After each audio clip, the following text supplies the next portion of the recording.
The light of day had begun to shine brightly, piercing through the closed curtains, and slowly creeped across the living room before it landed on Dante.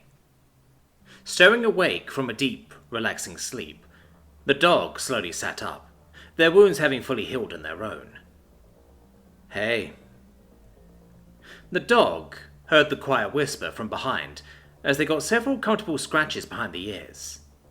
They turned around to see that Jack had also woken up, likely by Dante's movements.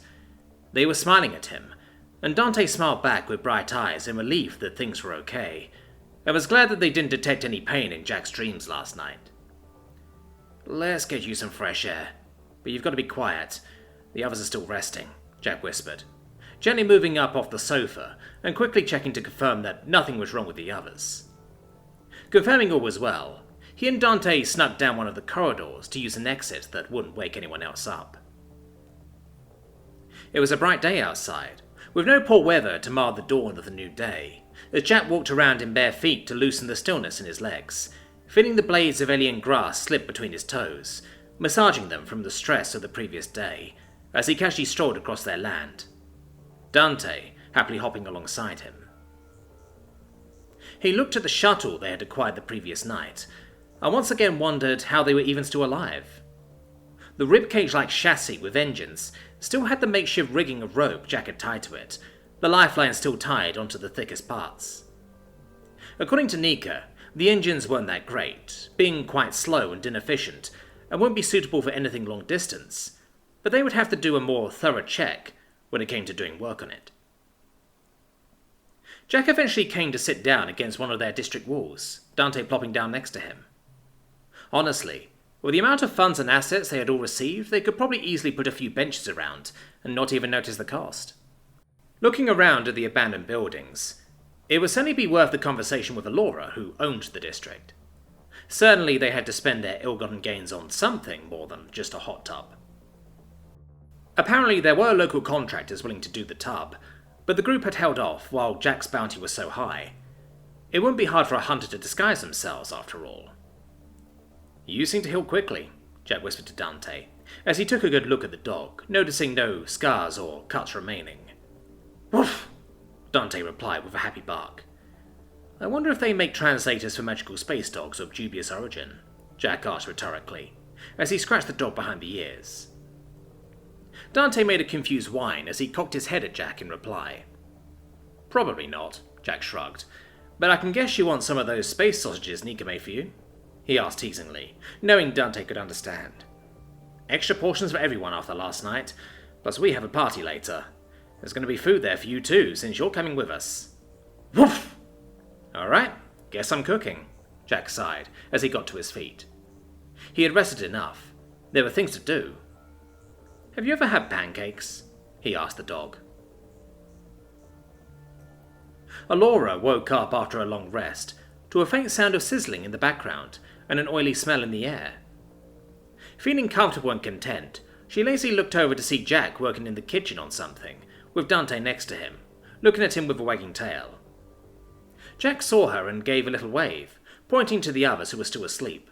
Even Nika, who was usually the first up, seemed to enjoy the rest after the busy night they had had. Alora just sat there, happy to remain snug and content, as her mind started to fully wake up. Her healing magic had been completely expanded the previous day, and as a result she was still rather drained mentally. At least she wouldn't need to cast any immediate healing spells, as her friends seemed to be at peace. "Here you go." She suddenly noticed a tray being thrust into her hands, not having been alert enough to notice Jack suddenly walking up with whatever he had been cooking, which looked like some kind of thin pan-fried dough with some powdered sweetener on top. "What are these?" Laura asked. "Pancakes," Jack answered with a smile. "Well, technically they're probably crepes based on how they look, and the ingredients are different, but they're still good. This is just more of a pick-me-up. I've got a pile of others in the stack that we can all take from, with some toppings I found in the cupboards." "Say no more," they heard a faint voice from the side, as Sephi stirred and began to move. "Yeah, those smell good." Nika sprung up off the sofa and began to stretch. "You definitely planned this," Chio grumbled as she floated up, still wrapped up in her thick blankets like a grumpy burrito, as Dante bounced up and down trying to poke her with his nose. Chill out, guys, Jack laughed. I've already made plenty for everyone. Thank you, Jack. Chio gratefully acknowledged the human, as he passed around several steaming mugs of tea for the group. Allura had quickly cast several healing spells on anyone that was still even remotely hurt, as they all gathered back on the sofa with trays, having moved the stack of pancakes and all the potential toppings to the coffee table, where people could help themselves. So, Allura began, we probably should have debriefed and planned for what we do today last night, but we were way too tired to do so. Anyone need or want anything before we do it now? Is it too late to go to the bathroom? Sephi joked. Great, gotta love the company meeting, Nika sighed, before nodding to Allura, knowing its necessity as part of the post-run wind-down process, and making sure the facts were reviewed and understood. First things first, Sephi began. Sorry about my contact being a snitch. He was the best choice at the time, and I did my research. Nothing at the time indicated he'd turn on us. When Devil's Daughter told us we had a leak, I thought it would be Renner. Same, Jack nodded in agreement. Don't know what her problem is, but she's always been suspicious to me. Well, regardless, it wasn't her, Nika nodded. And even if it was her, she probably wouldn't have been able to do it without Nia knowing. Nia is trustworthy, Chio added. Her association cleared Renner of involvement in this case. Well, at least we've sorted things with Tagrilla now. Tagrilla? Nika asked. Is that his fucking street name? Yeah, Sephi sighed. We took what remained of his shuttle as hush money, and our paths might cross again under better circumstances, so we might as well get used to being on a name-to-name basis. Regardless, he won't be betraying us again. The dirt I got from him will see to that. Are you sure? Chio asked. Yes, I'm sure, Sephi snapped back, annoyed. He cited the drow throwing their weight around as a reason. Who's to say they won't try and turn our friends? Svarti's already compromised.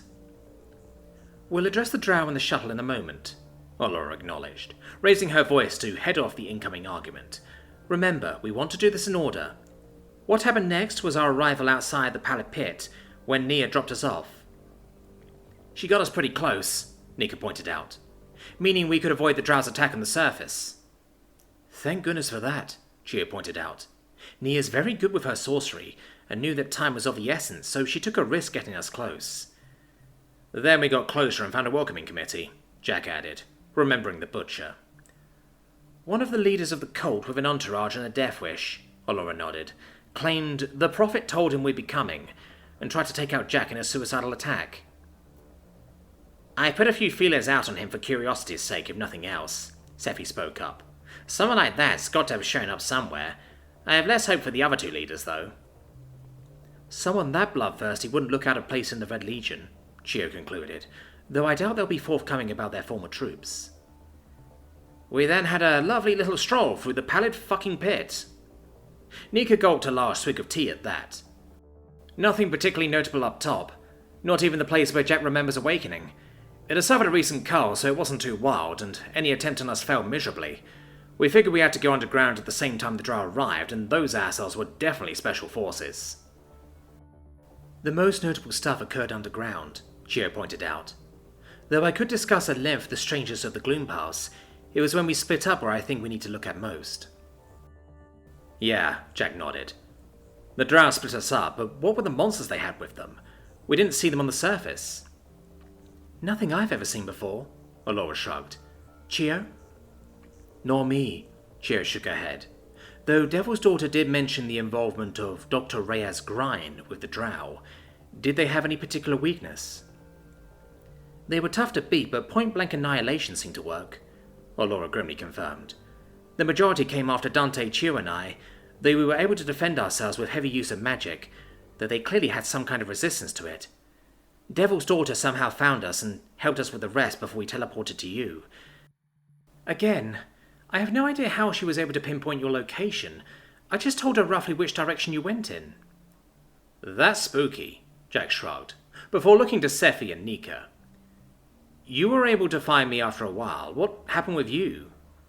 We fought the second cult leader, Sephi spoke up excitedly, as Nika shrugged with a grin, letting her friend brag on their behalf. Nika and I kicked her ass. Who was she? Allura asked. Called herself the Trickster. She was an undead gunslinger, Nika confirmed. Could have come from any of the undead enclaves dotted around, maybe even the Val fleet. It's all speculation. We have her shit, though. Seffi smiled wickedly. Jack, you fought the drow, didn't you? Yeah, he confirmed.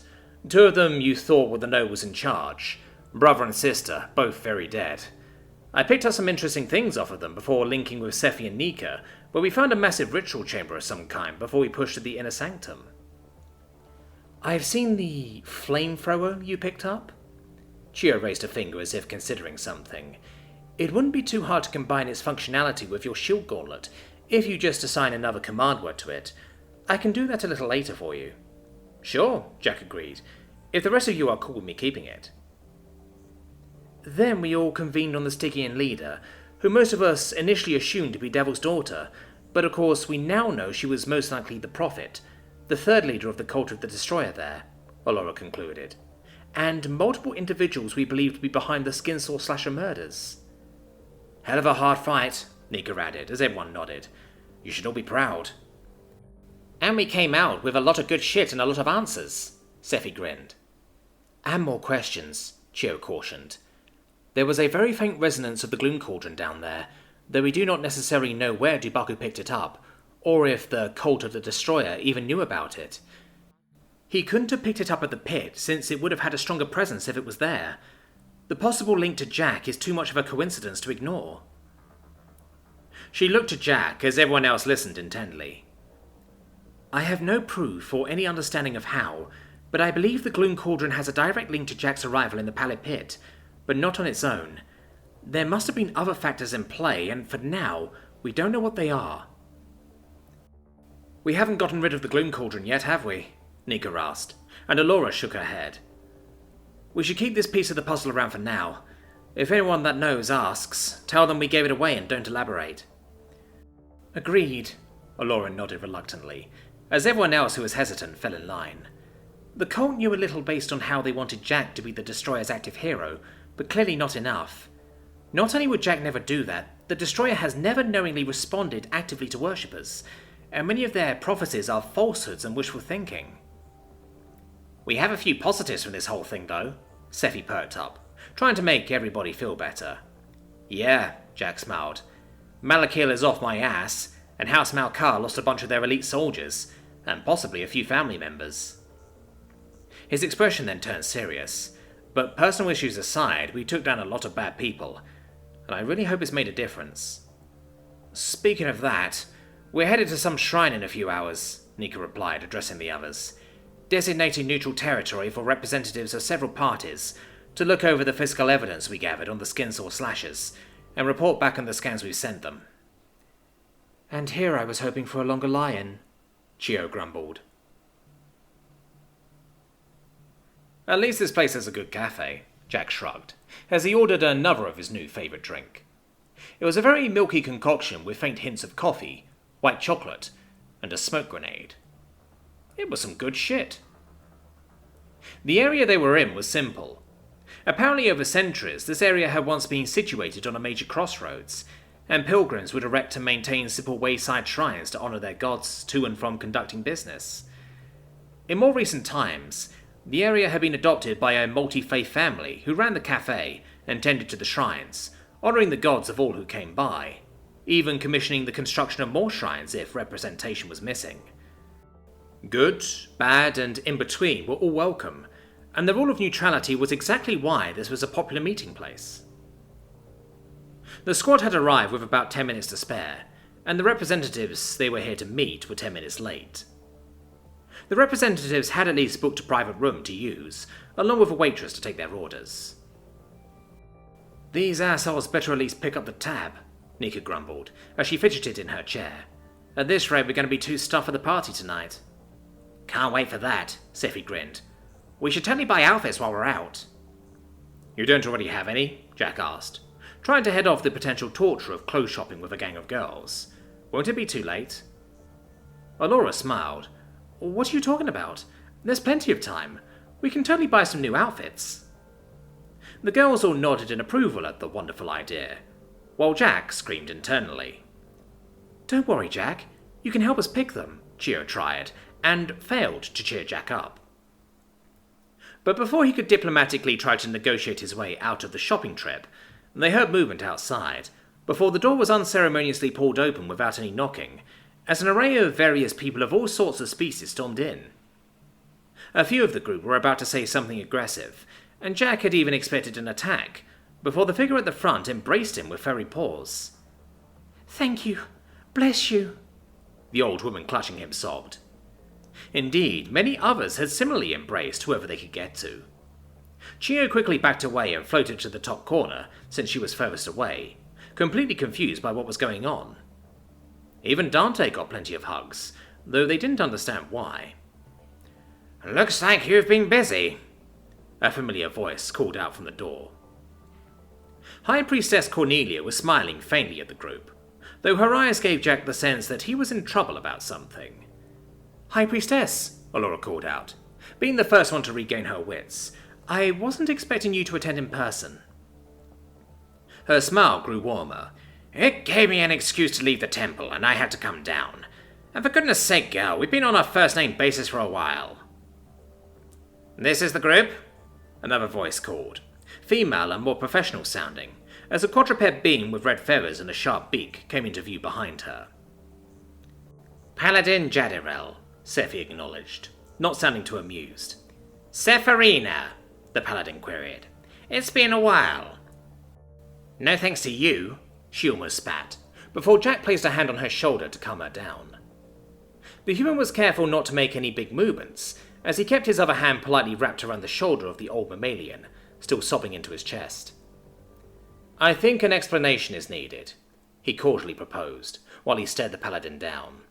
"Agreed," Cornelia spoke up, as she motioned for everybody to sit down around the table.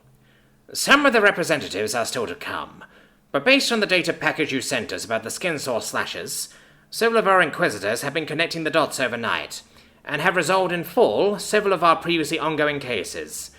The Church of Astara, the Church of Tyrus," she nodded to Paladin Jadriel in acknowledgement, "along with several of our other partners, contacted the families of several of the known victims to inform them that their loved ones have been avenged, and we agreed to their requests to find closure and meet you."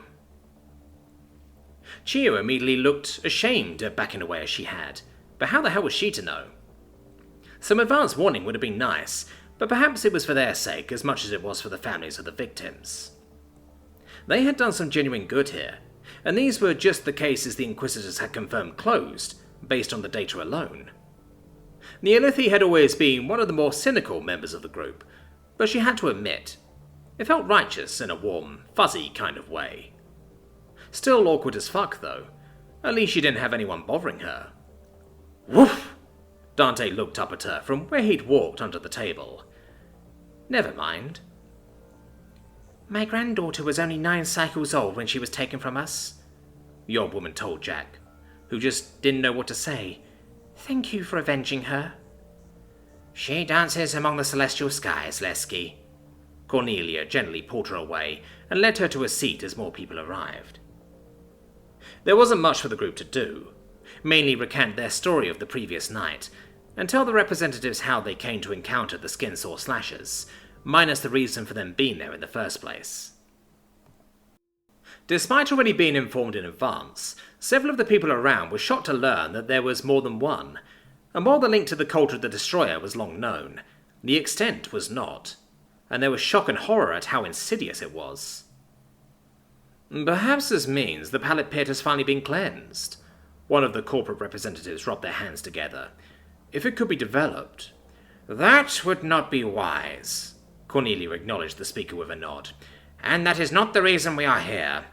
We are simply to hear their account of what happened and obtain the physical evidence. Nothing more." "And you are sure they can be trusted, High Priestess?" Paladin Jadriel asked Cornelia, not so subtly indicating Sephi. If it hadn't been for the family members of the victims being present, the Scritter knew she would put the zealous Paladin of Tyrus on blast. "I trust them explicitly," Cornelia simply nodded diplomatically, before addressing Allura. "I would imagine several new zealots will want to contact you regarding this, once the story gets out. Be careful before you get involved with them, and think about how you will go about it first." "We will," Allura agreed. The friends stayed there for a while, occasionally answering questions and confirming speculations before they left with the victims' loved ones. The committee stayed behind to discuss the rest of the details among themselves, after Nika left them the bag of knives, masks, and DNA scans they had recovered. They had stayed with the others that had left with them, consoling the victims and walking among the shrines with them, before they all gradually began to leave, much more at peace than when they had arrived.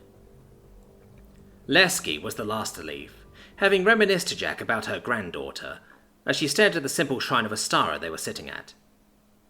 As he got up to properly say goodbye, she grasped his hand with a strength and intensity he didn't think possible of the old woman. "Your spark of courage will be the torch to ignite the fires of hope," she said, with a nod of wisdom. "What?" Jack asked, a little taken aback. "Oh," Lesky replied, with a look of slight confusion. "Did I say something? I'm sorry. In my old age, I sometimes ramble on and forget myself." "Don't worry about it," Jack smiled, as he led her to Cornelia, who had just exited the meeting. "Everything seems to be in order," the High Priestess greeted them. "Let's get you home, Lesky. Jack, I'll need to speak to your group later. Don't do anything wild until I do." "No promises," Nika joked, as she walked up to Jack, seeing that they were finally done. "I'm serious," Cornelia replied with a grim expression. "You need to be very careful." "All right," Jack agreed. "I guess we can talk about that later." "What do you think of this one, Jack?" Alora called over to him, walking outside the changing rooms. She was wearing a long, white, glittery dress that flowed down to the ground with a faux fur scarf and handbag for decoration. "It looks exactly the same as the last one you came out in," Jack grumbled, not even having anywhere to sit, and trying his best to lean against the racks of bras outside the changing rooms of the boutique store they had been at for several hours, without looking or feeling like an absolute perv, though the way Seffi had tried to get him to pick a few for her had left him with an awkward feeling. "Really?" Alora asked, pondering something as she looked herself over. "Maybe you're right." "We're picking up some nice shoes after this, aren't we?" Chio called back. "Definitely," Nika called back. "Some new trainers and combat boots would be really good." "That's not what she meant and you know it," Alora called back, as the girls all laughed. "And yes, it'll only take us a few more hours to get some really good ones." Jack fought with all of his willpower to maintain his neutral expression, though his mind was screaming all manner of curses and vitriol. He would much sooner fight to the death with Spartal again than put up with any more of this nightmare. He was so focused on what Alora was saying, he hadn't even noticed Chio floating to him in a short pink dress, and Yalithi stared at him wide-eyed in almost horror as she read the emotions of his mind. "We should get some nice-looking jewelry too." Seffi poked her head out from behind the curtain, clearly not wearing anything behind the thin material. "Jack, which should you prefer? Green or gold?" Jack heard a small whine from his feet as Dante looked up at him with pleading eyes. And just like that, Jack had his sliver of hope. "Sorry, guys. Dante is getting a little restless," he called back to the others with a smile, as Chio tried desperately to ask Jack for his opinion. "I'll take him for a quick walk while you guys finish up." "Finish up?" Alora asked, confused as Jack hurriedly led Dante away. "We've only tried a few so far." "I'll be back soon," Jack lied, as he and Dante quickly left the store, getting several strange looks from the staff. They trotted a safe distance before they both sat down at a fountain that was making shapes in the air with squirts and sprays of water. "You are so getting some nice sausage and bacon from me later," Jack tiredly sighed, as he scratched the dog behind the ears. "Good boy." "Woof!" Dante happily barked back.